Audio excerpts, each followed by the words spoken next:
जय श्री ओम नमः शिंदेभ्यः। जय श्री महावीराय नमः।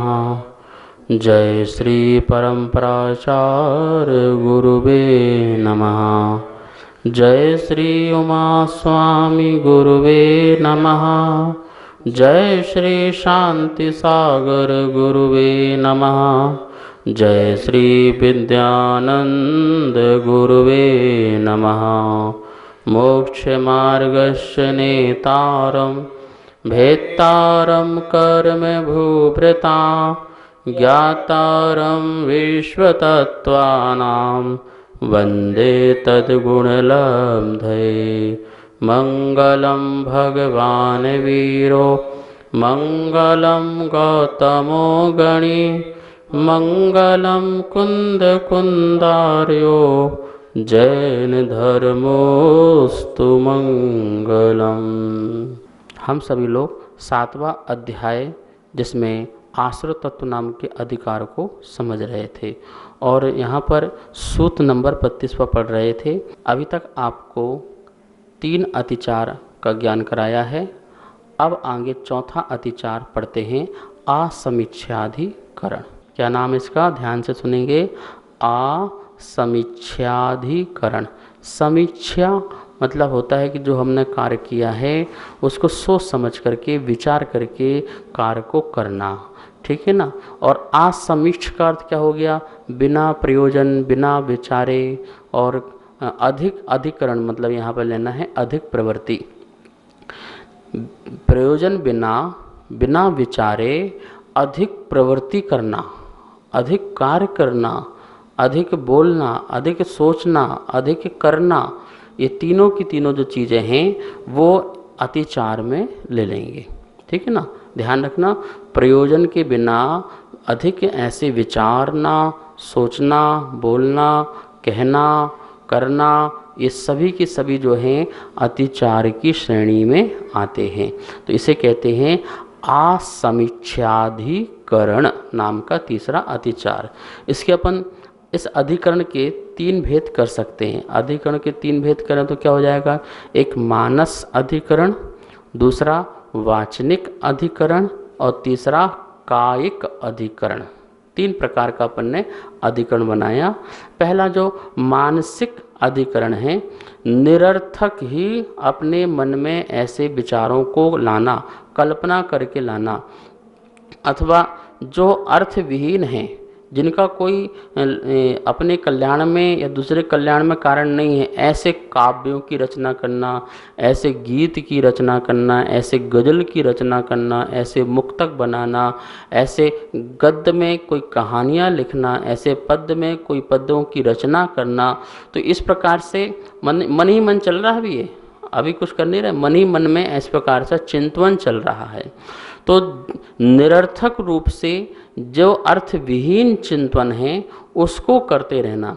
अच्छा, लेटे हुए हैं, बैठे हुए हैं और मन में कल्पनाएं चल रही हैं, मैं ऐसा करूँगा, ऐसा होगा, वैसा होगा, इसका ऐसा होगा, उसका वैसा होगा। तो इस प्रकार से जिसका कोई प्रयोजन ही नहीं है, इस प्रकार से मानसिक चिंतन चलते रहना, इसे अपन कहेंगे मानसिक असमीक्षाधिकरण कहेंगे। मन संबंधी ये हो गया कि बिना प्रयोजन ऐसा विचार चल रहा है।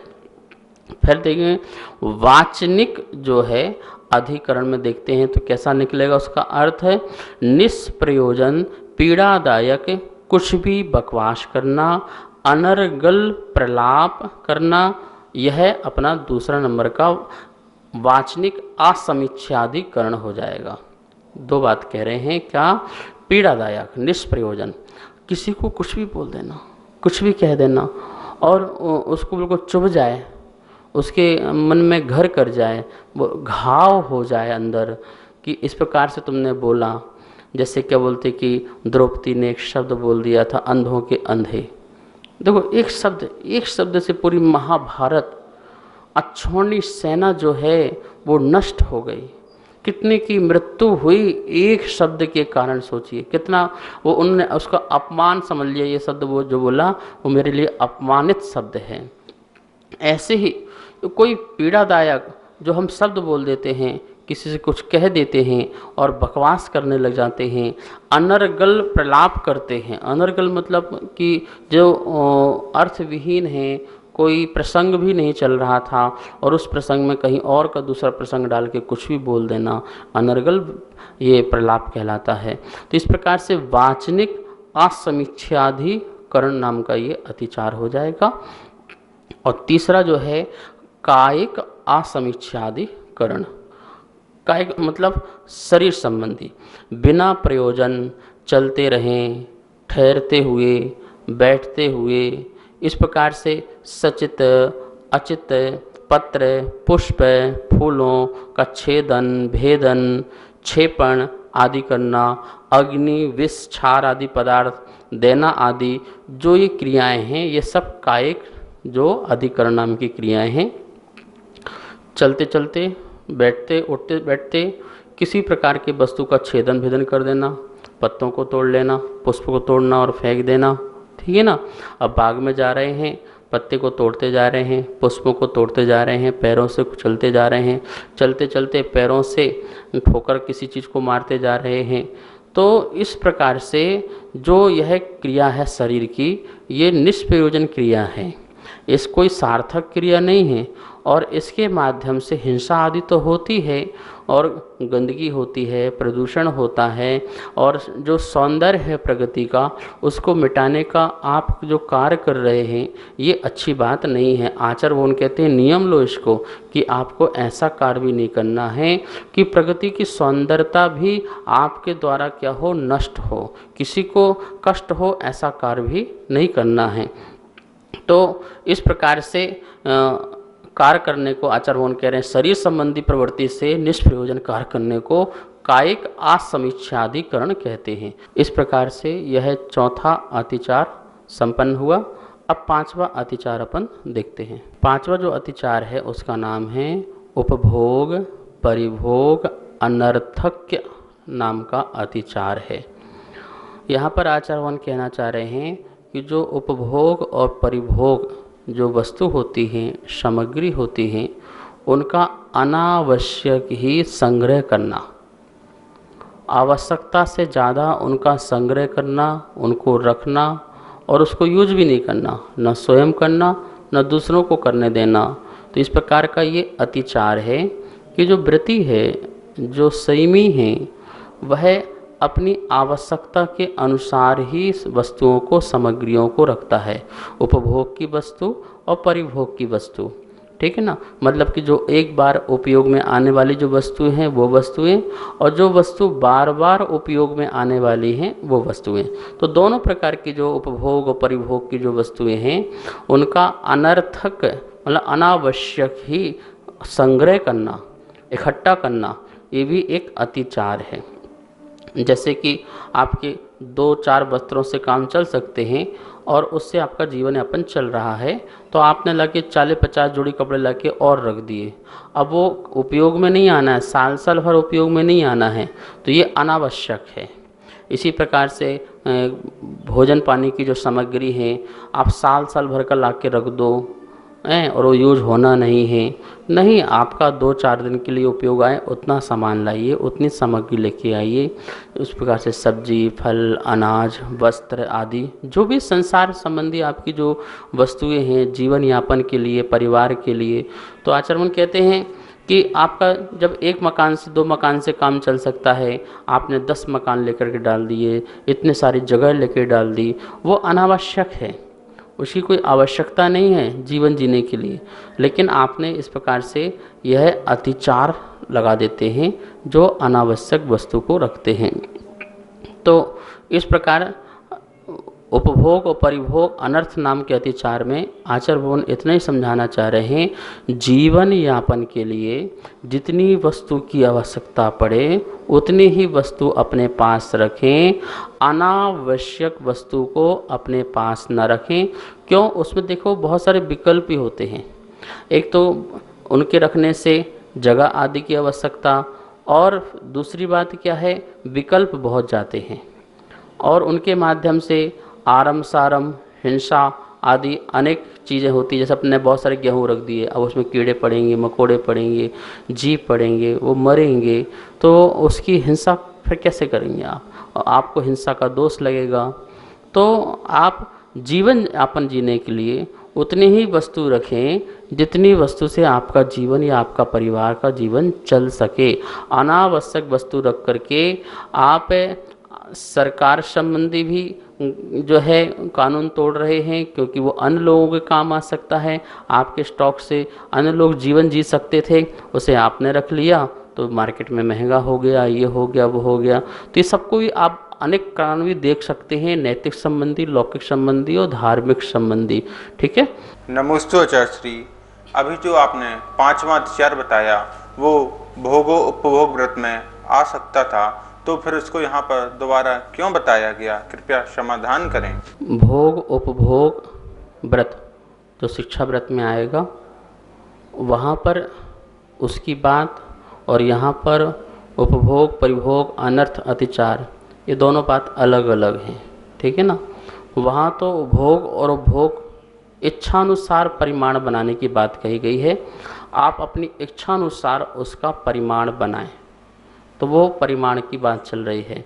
और यहाँ कह रहे हैं कि आप आवश्यकता से अधिक वस्तु का जो संग्रह करते हैं उसके लिए यहाँ पर निषेध किया गया है, इसलिए उसमें इसका गर्भित नहीं होता है, वो समावित नहीं होता है। भोगोपभोग व्रत बिल्कुल अलग है, और भोग उपभोग अनर्थ जो अतिचार है वो अलग है, इसलिए पुनरुक्ति दोष यहाँ पर नहीं लगता है। यहाँ पर ये बात कही गई है कि आप अपने जीवन यापन में आवश्यकता से अधिक संग्रह ना करें, वो करते हैं तो वो अनर्थ दंड है, निष्प्रयोजन कार्य है, प्रयोजनवान नहीं है। और वहाँ भोगोपभोग में तो प्रयोजनवान की बात चल रही है कि आपको ये वस्तु ग्रहण करना है, ये वस्तु रखना है, तो उसमें आपका प्रयोजन है, तो प्रयोजन के अनुसार वहाँ पर इच्छा का परिमाण है, इसलिए दोनों बातें अलग अलग हैं, दोनों की चर्चाएं अलग अलग हैं। इस प्रकार यहाँ पर अपन ने जो गुण व्रत में जो 3 भेद बताए थे, दिग्व्रत, देश व्रत और अनर्थ दंड व्रत, इन 3 व्रतों के अतिचारों की चर्चा यहाँ पर हो चुकी। अब जो शिक्षा व्रत है, जो मुनि बनने की शिक्षा देता है, उसके 4 भेद हैं। 4 भेद में जो पहला भेद है वो सामायिक व्रत है। सामायिक की चर्चा अपन पहले कर चुके हैं। अब सामायिक में लगने वाले अतिचारों की बात कर लेते हैं कि किस किस प्रकार से, क्या क्या करने से हमारे लिए सामायिक में दोष लग जाते हैं, अतिचार लग जाते हैं। तो यहाँ दोषों को बताया जा रहा है, क्योंकि दोषों को छोड़ा जा सके, अतिचारों को त्याग किया जा सके। अतिचार इसलिए नहीं बताए जा रहे हैं कि चलो ये हमारे लिए छूट है, ये तो अपन कर ही सकते हैं, उनको छोड़ने के लिए अतिचार बता रहे हैं। तो उनके भी 5 भेद हैं। आइए, सूत्र नंबर 33वां है, उसका सबसे पहले बोर्ड के माध्यम से उच्चारण करते हैं और फिर इसके अर्थ को समझते हैं। 7वें अध्याय का सूत्र नंबर 33वां, इसका उच्चारण करते हैं। देखिए, योग दुष्प्रणिधाना नादर स्मृत्यनुपस्थानानि। फिर देखिए, योग दुष्प्रणिधाना नादर स्मृत्यनुपस्थानानि। इस प्रकार से ये सूत्र का उच्चारण है। इसका संधि विच्छेद करके देखते हैं। योग प्लस दुष्प्रणिधान, यहाँ तक लेंगे, प्रणिधान तक, दुष्प्रणिधान, तो यहाँ पर लिख दिया। ठीक है। फिर निकलेगा इससे संधि अनादर, तो ये अनादर आ गया। फिर यहाँ स्मृति, या का ई हो जाएगा तो निकलेगा स्मृति, और निकलेगा अनुपस्थानानि, अनुपस्थानानि। ये आनी तो प्रत्यय है, आनी नपुंसक लिंग में प्रत्यय चलता है। जलम जले जलानी, फलम फले फलानी। शब्द क्या है? अनुपस्थान। शब्द तो है अनुपस्थान, और इसमें ये प्रत्यय जोड़ दिया बहुवचन का। ये पूरा एक पद बना दिया, तो पूरा एक बहुवचन इसमें ला दिया। तो योग दुष्प्रणिधान, फिर अनादर फिर दिया है स्मृति अनुपस्थान, ठीक है ना। इस प्रकार से यहाँ पे देखिए योग, योग तो आप जानते हैं 3 प्रकार का योग होता है, मन, वचन और काय। तो कितने भेद हो गए यहाँ पर, मन संबंधित दुष्प्रणिधान, वचन संबंधित दुष्प्रणिधान और काय संबंधी दुष्प्रणिधान। तो कितने हो गए, ये 3 भेद हो गए। चौथा हो गया अनादर और 5वां हो गया स्मृत्यनुपस्थान। इस प्रकार से ये 5 हो गए। तो यहाँ पर सामायिक जो व्रत है, ये सामायिक व्रत में 5 प्रकार के अतिचार लगने की संभावनाएं हैं व्रती के लिए, कि वो 5 प्रकार के अतिचार लगा सकता है और लग ही जाते हैं। और वो व्रती बहुत ही उत्कृष्ट होते हैं जो निरतिचार रूप से सामायिक करते हैं, वो 5 में से कोई भी अतिचार को लगने नहीं देते हैं। आप इन अतिचारों को समझें और बिल्कुल प्रयत्न करें कि सामायिक में ये 5 प्रकार के दोष अतिचार न लगे, पूर्ण लाभ आत्मा को मिले 100%। इस प्रकार का सामायिक अपन को करना है। समझ में आ गया ना आपको। योग दुष्प्रणिधाना नादर स्मृत्यनुपस्थानानि, ये सूत्र 33वां हुआ। अब इससे के शब्दों को अपन समझेंगे, तो उसके पहले थोड़ा सामायिक किसे कहते हैं इसकी चर्चा करते हैं। यहाँ पर लिखा हुआ है सामायिक। अब देखते हैं सामायिक शब्द किससे बना है, सम प्लस आयः, ठीक है ना। सम का अर्थ लगाना है एकत्वपने से, एकत्वपने में। आयः मतलब आगमन, अपने में आना है एकत्वपने से, मतलब पर द्रव्य से भिन्न होकर के, पर द्रव्य की निवृत्ति होकर के उपयोग की आत्मा में प्रवृत्ति, यह मैं ज्ञाता दृष्टा हूँ, ऐसा आत्मा का उपयोग उसे कहते हैं सामायिक। पर के द्रव्य से अपने को उपयोग को हटा करके अपने स्वद्रव्य के उपयोग में उपयोग लगाना है। अर्थात मैं ज्ञाता दृष्टा हूँ, मैं साक्षी भाव हूँ, इस प्रकार का मैं वस्तुओं को, पदार्थों को और ज्ञेय पदार्थों को सिर्फ जानने और देखने वाला हूँ, इनका कर्ता नहीं हूँ, इनका हर्ता नहीं हूँ, इनका मैं बनाने मिटाने वाला नहीं हूँ। इस प्रकार से समस्त द्रव्य जिनके ज्ञान में सामभाव से झलकती हैं उसका नाम सामायिक। ये आध्यात्मिक दृष्टि से देखिए। और एक लिखा हुआ इस तरफ सम प्लस आयः। सम मतलब समान, राग द्वेष रहित जो मध्यस्थ आत्मा हैं, जो संसार के चराचर भौतिक पदार्थ या कोई भी पदार्थ हो उनके प्रति न राग का परिणाम लाता है न द्वेष का परिणाम लाता है, न ये मानता है कि ये अच्छा है न ये मानता है कि बुरा है, पदार्थ को पदार्थ रूप में मानता है, इसका नाम समभाव है। तो सम और आया मतलब उसमें उपयोग की प्रवृत्ति, उस राग द्वेष से रहित जो मध्यस्थ आत्मा है उसमें उपयोग की प्रवृत्ति सामाय है, उसका नाम क्या है, समाय है, जिसका प्रयोजन उसे सामायिक कहते हैं। उस उपयोग में ही स्थिरता की जो प्रवृत्ति है का प्रयोजन जिसको है उसको कहते हैं सामाय, और वही सामायिक को धारण करने वाला जीव सामायिक कहलाता है। इस प्रकार से यहाँ सामायिक की परिभाषा देखिए। और यहाँ और एक चीज़ देखिए, लिखा हुआ है यहाँ पर, मर्यादा के बाहर व भीतर के क्षेत्र में। 2 बातें ध्यान रखना।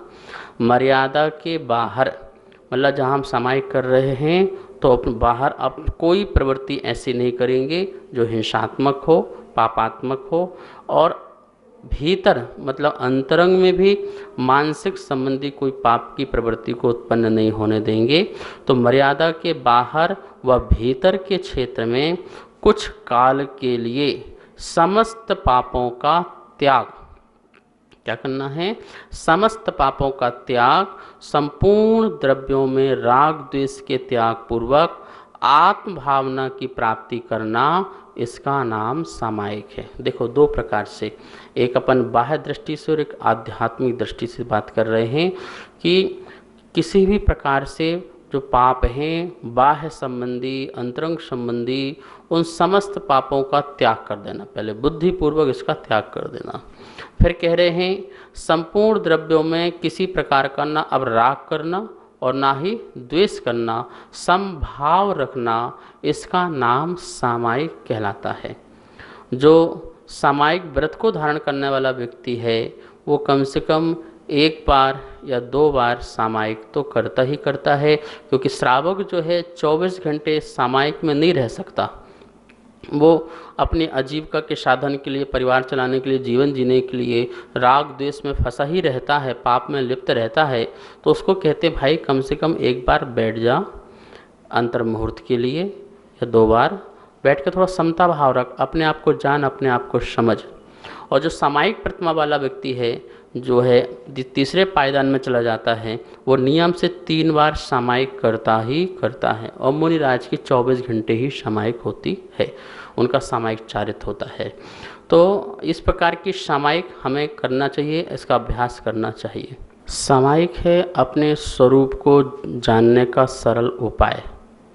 हम क्या हैं और हम क्या हो सकते हैं, ये सामायिक में हम जान सकते हैं।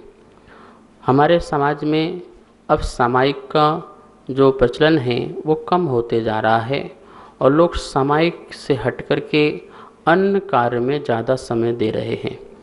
कल्याण और कर्म की निजरा, आध्यात्मिकता की प्राप्ति जो सामायिक से हो सकती है वो अन्य चीज़ों से नहीं हो सकती है।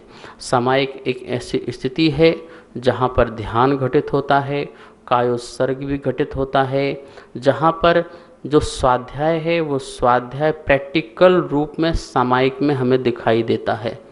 तो हमें कम से कम एक बार की सामायिक की आदत तो जीवन में डालना चाहिए कि हम सुबह, दोपहर या शाम में किसी भी एक समय, अभी आप प्रारंभ 24 घंटे की करें, 24 घंटे में 24 मिनट की करें, 24 घंटे तो नहीं कर पाएंगे, 24 मिनट की करें, तो कम से कम 24 मिनट की सामायिक की आदत डल जाए। चारों दिशाओं में आवर्त करते हुए, सिरोन्नति करते हुए, नमस्कार करते हुए, और फिर स्थिर आसन से बैठ कर के जगत में किसी भी प्रकार का राग द्वेष नहीं। कितना सरल है सामायिक करना, तुम्हें कुछ करना ही नहीं है। ना करने का नाम सामायिक है, करने का नाम तो संसार है। कुछ नहीं करना है, यही तुम्हारा स्वभाव है। सामायिक में कुछ भी नहीं करना। लोग बोलते हैं हम क्या करें सामायिक, मैं बोलता हूँ कुछ करना ही नहीं है। ना राग के परिणाम लाना है, ना द्वेष के परिणाम लाना है, समता भाव रखना है। साक्षी हो जाइए अपने आप में, समता भाव रखिए, बस इसी का नाम सामायिक है। हम समता भाव नहीं ला पाते हैं तो फिर हम विकल्प ढूंढते हैं कि हम नमोकार मंत्र पढ़ लें, जाप कर लें, उसमें कुछ पाठ कर लें। तो ये भी हमारी कहीं ना कहीं विषमता है, पर वो ये विषमता जो है वो परमात्मा के प्रति है, राग अनुराग का परिणाम। लेकिन इससे भी परे होकर के सामायिक होती है, जहाँ समस्त द्रव्यों से राग द्वेष रहित होकर के अप्पा अप्पम मिरदो, आत्मा आत्मा में रत हो जाती है, उसका नाम सामायिक होता है। अब यहाँ पर अपन ने सूत्र जो 33वां नंबर पढ़ा हुआ है, जिसमें सामायिक शिक्षा व्रत के 5 प्रकार के अतिचार कहे।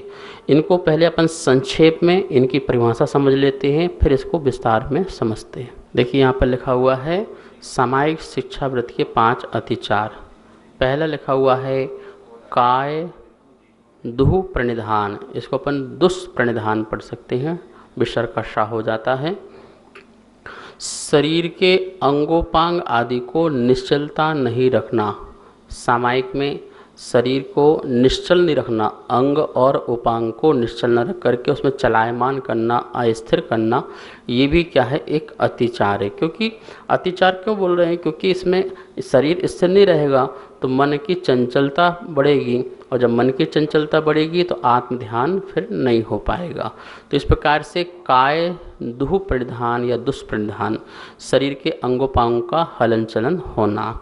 वचन दुह प्रणिधान, इसमें क्या है, वचनों में चंचलता होना, मतलब कि वचन का के द्वारा अशुद्ध उच्चारण, सही अर्थ का ज्ञान ना होना, उच्चारण सही नहीं हो पा रहा है, इस प्रकार का ये वचन दुह प्रणिधान है या दुष्प्रणिधान है। मनहा दुह प्रणिधान, अर्थ में मन नहीं लगना, चिंतन में मन नहीं लगना, आत्म साधना में मन नहीं लगना, खोटा चिंतन करने में ज़्यादा मन लग रहा है, कल्पनाओं में खो रहे हैं, कल्पनाओं में जा रहे हैं, तो इस प्रकार से ये मन संबंधित दु प्रणिधान है। और चौथा नंबर का दिया है अनादर। क्या लिखा है? उत्साह रहित सामायिक करना, मतलब कि सामायिक में उत्साह नहीं है तो अनादर कर रहे हैं, मतलब कि जो क्रियाएं होना चाहिए जैसे सुरोन्नति करना है, आवर्त करना है, तो उसके लिए नहीं कर रहे हैं, ऐसे बैठे बैठे लेटे लेटे कर लिया। तो इस प्रकार से जो उसकी सामायिक की विधि है, उस सामायिक की विधि में उत्साह नहीं आना, इसका नाम है अनादर। अनादर कर रहे हैं मतलब आदर नहीं है सामायिक के प्रति। पांचवा है स्मृति का अनुपस्थान। अनुपस्थान मतलब अभाव, स्मृति मतलब एकाग्रता का अभाव कह सकते हैं, अथवा सामायिक करना ही भूल गए। आज सामायिक का समय था, अरे सामायिक तो मैं भूल ही गया, सामायिक करना भूल गया, अनुपस्थान हो गया, अभाव हो गया, स्मृति का अभाव हो गया।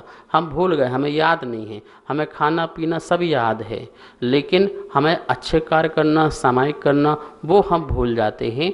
इसका भी एक ये अतिचार को आचार्य भगवान कहते हैं कि स्मृति नाम का, अनुपस्थान नाम का ये अतिचार है। इस प्रकार से यहाँ 5 अतिचारों की चर्चा संक्षेप में अपन ने समझी। जावाणी के ज्ञान से सूझे लोकालो, सोबाणी मस्तक धरे सदा देत हो ढोक। हे जिन बाणी भारती तो है जपो दिन रेन, जो तेरी सरना धरे सो पावे सुख चैन। सभी को बहुत बहुत मंगल आशीर्वाद। सभी को सादर जय जिनेन। चौथे अध्याय की पुस्तकें छप के आ चुकी है।